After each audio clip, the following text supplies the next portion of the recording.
आज हम एक पहेली सुलझाने की कोशिश करेंगे। एक तरफ है सिलिकॉन वैली, मतलब दुनिया की सबसे कटिंग एज टेक्नोलॉजी, डेटा और लॉजिक की दुनिया, और दूसरी तरफ उत्तराखंड की पहाड़ियों में बसा एक छोटा सा आश्रम, कैंची धाम, जहां सब कुछ आस्था और शांति पर चलता है। अब देखिए, इन दोनों दुनियाओं के बीच कोई कनेक्शन नहीं होना चाहिए, है ना? लेकिन है, और ये कनेक्शन इतना गहरा है कि एप्पल के स्टीव जॉब्स से लेकर फेसबुक के मार्क जुकरबर्ग तक अपनी जिंदगी के सबसे मुश्किल मोड़ों पर रास्ता खोजने यहीं आए। सवाल यह है, क्यों? यही यही आज की हमारी चर्चा का केंद्र है।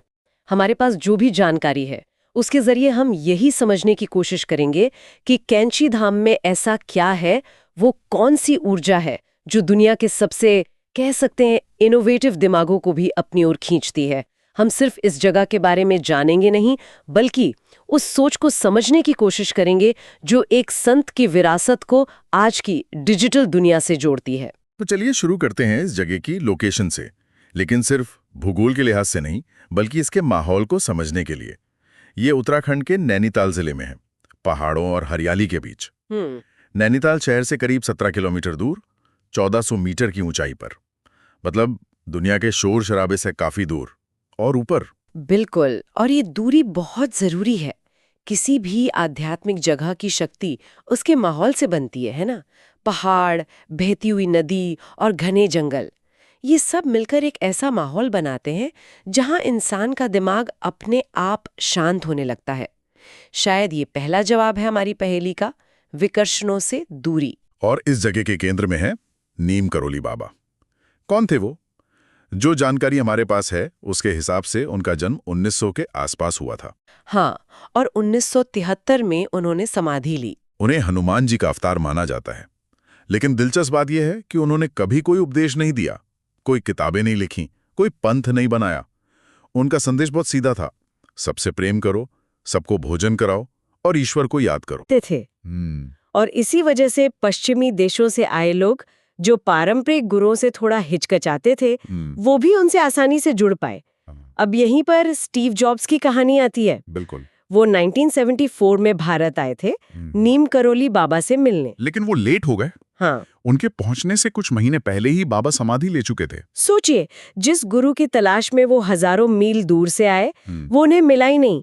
फिर भी जॉब्स ने आश्रम में काफी समय बिताया, और कहा जाता है कि यहीं से उन्हें एप्पल का विजन मिला। ये बात थोड़ी अजीब लगती है। एक आश्रम में टेक्नोलॉजी कंपनी का विजन कैसे मिल सकता है? ये एक बहुत गहरा सवाल है। शायद विजन का मतलब किसी प्रोडक्ट का ब्लूप्रिंट नहीं था। विजन था एक दर्शन का, एक फिलॉसफी का। एप्पल के प्रोडक्ट्स की खासियत क्या है? सादगी, डिजाइन जो सहज हो, और इंसान पर फोकस। Simple and intuitive. हाँ, ये सारी बातें नीम करोली बाबा की शिक्षाओं से सीधी जुड़ती हैं।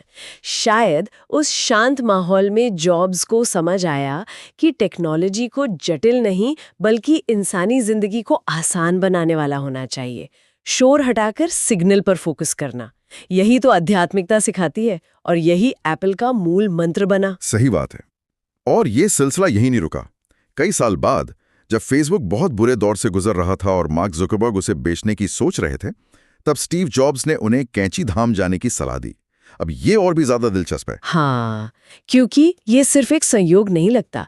70 के दशक में जॉब्स एक खोजी थे। वो एंटी कल्चर मूवमेंट का हिस्सा थे। उनके लिए भारत आना एक स्वाभाविक कदम था। लेकिन जुकरबर्ग का आना ज्यादा दिलचस्प है। वो एक स्थापित सीईओ थे और उन्हें ये सलाह जॉब्स से मिली। अच्छा, ये दिखाता है कि यह सिर्फ एक आध्यात्मिक यात्रा नहीं थी, बल्कि इसे एक तरह की बिजनेस स्ट्रैटेजी के रूप में भी देखा गया कि जब लॉजिक और डेटा काम न करें तो अपने अंदर की आवाज सुनने के लिए यहाँ आओ। ज़करबर्ग ने खुद कहा है कि इस यात्रा ने उन्हें अपने मिशन पर फिर से यकीन दिलाया। तो ये जो वैश्विक प्रभाव हमने देखा, इसका केंद्र तो आखिर वो आश्रम ही है। असल में जब कोई वहां पहुंचता है तो उसे क्या दिखाई देता है, कैसा महसूस होता है? वो जगह मुख्य रूप से हनुमान जी को समर्पित है, जो सेवा और भक्ति के प्रतीक हैं। वहाँ एक मुख्य हनुमान मंदिर है, साथ में राम, सीता और दूसरे देवी देवताओं के मंदिर भी हैं। लेकिन इमारतों से ज्यादा वहाँ की ऊर्जा महसूस होती है।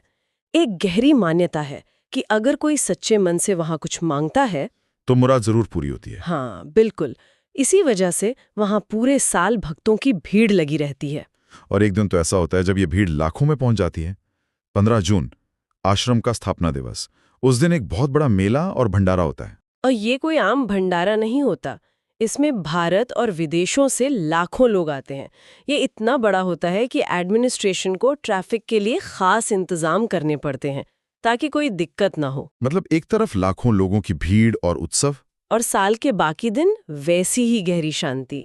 ये विरोधाभासी शायद इस जगह की खासियत है। ये दिखाता है कि आध्यात्मिकता एकांत में भी है और समुदाय में भी। अच्छा, भक्तों के अनुभव क्या कहते हैं? मनोकामना पूरी होना तो एक पहलू है, लेकिन लोगों को और क्या मिलता है वहां जाकर? ज्यादातर लोगों का अनुभव मानसिक शांति का है। उनका कहना है कि यहाँ आने से डर, तनाव और नेगेटिविटी कम होती है। और इसके पीछे एक मनोवैज्ञानिक कारण भी हो सकता है। जब आप मानते हैं कि कोई दैवीय शक्ति आपकी रक्षा कर रही है, तो आपका आत्मविश्वास बढ़ जाता है। नीम करोली बाबा का एक मशहूर कथन है, सब राम का खेल है। इसका मतलब है कि जो हो रहा है उसे स्वीकार करो और भरोसा रखो। आज की दुनिया में जहां हर कोई हर चीज को कंट्रोल करना चाहता है, ये सोच अपने आप में एक बहुत बड़ी राहत है। आप मानसिक शांति की बात कर रहे हैं, और मुझे लगता है कि इसका एक बड़ा कारण वहाँ का डिजिटल डिटॉक्स भी है। आश्रम के अंदर मोबाइल फोन ले जाना मना है। बिल्कुल, ये एक छोटा सा नियम लगता है, लेकिन इसका असर बहुत गहरा है। आज के समय में सिर्फ यही एक नियम किसी भी जगह को तीर्थ बना सकता है। जब आपका ध्यान बार बार फोन की स्क्रीन पर नहीं जाता, तभी आप अपने अंदर झांक पाते हैं और उस जगह की ऊर्जा को महसूस कर पाते हैं। सही। स्टीव जॉब्स और जुकरबर्ग ने भी शायद इसी चीज को महसूस किया होगा। अपनी बनाई हुई डिजिटल दुनिया से ब्रेक लेके एक ऐसी जगह जाना जहां कोई नोटिफिकेशन नहीं है, कोई डिस्टर्बेंस नहीं है। शायद इसी खालीपन में नए विचार जन्म लेते हैं। हाँ, तो हमारी पहेली के कुछ टुकड़े अब जुड़ रहे हैं। पहला, प्रकृति के बीच एक शांत जगह। दूसरा, नीम करोली बाबा की सरल फिलॉसफी, सादगी और प्रेम। और तीसरा, डिजिटल दुनिया से पूरी तरह कट जाने का मौका। सही। और ये तीनों चीजें मिलकर एक ऐसा माहौल बनाती हैं जहां इंसान को क्लैरिटी मिलती है, चाहे वो पर्सनल जिंदगी को लेकर हो या फिर अरबों डॉलर की कंपनी के भविष्य को लेकर। तो अगर कोई इस अनुभव को खुद महसूस करना चाहे, तो वहां जाने के लिए क्या ध्यान में रखना चाहिए? संक्षेप में। संक्षेप में सबसे नजदीकी एयरपोर्ट पंतनगर है और रेलवे स्टेशन काठगोदाम। दोनों जगह से टैक्सी या बस आसानी से मिल जाती हैं। सड़क मार्ग तो बहुत सुंदर और लोकप्रिय है ही। जहां तक समय की बात है, तो गर्मियों में मार्च से जून और फिर सर्दियों की शुरुआत में मतलब सितंबर से नवंबर का मौसम सबसे अच्छा रहता है। और मॉनसून में? मानसून यानी जुलाई अगस्त में जाने से बचना बेहतर है। पहाड़ी इलाका है तो सड़कों पर फिसलन और लैंडस्लाइड का खतरा रहता है। और जैसा हमने कहा, आश्रम के नियमों का पालन करना बहुत जरूरी है। फोन अंदर नहीं ले जाना, शांति बनाए रखना और लाइन में लगकर दर्शन करना। ये नियम उस जगह की पवित्रता बनाए रखने के लिए हैं। तो आज की चर्चा को अगर हम समेटें, जी। तो कैंची धाम सिर्फ एक मंदिर या आश्रम नहीं है। ये कुमाऊं की पहाड़ियों में बसा एक ऐसा शक्ति केंद्र है जहां नीम करोली बाबा की विरासत आज भी जिंदा है। ये वो जगह है जहां हनुमान जी की भक्ति में लोगों को असीम शांति मिलती है।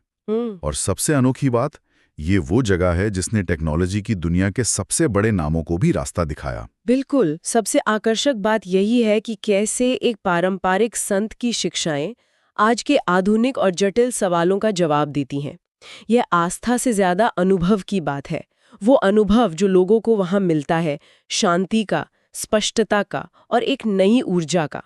प्रकृति की सुंदरता, बाबा की सरल शिक्षाएं और उस जगह की आध्यात्मिक ऊर्जा का संगम ही इसे इतना शक्तिशाली बनाता है।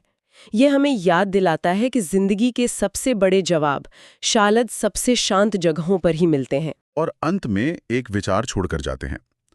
हमारे सूत्रों में बताया गया कि स्टीव जॉब्स और मार्क जुकरबर्ग दोनों कैंची धाम तब आए जब उनकी कंपनियां या तो शुरू हो रही थीं या फिर मुश्किल में थीं। ये दोनों ही वो लोग हैं जिन्होंने ऐसी टेक्नोलॉजी बनाई जिसका मकसद दुनिया को जोड़ना है, कनेक्ट करना।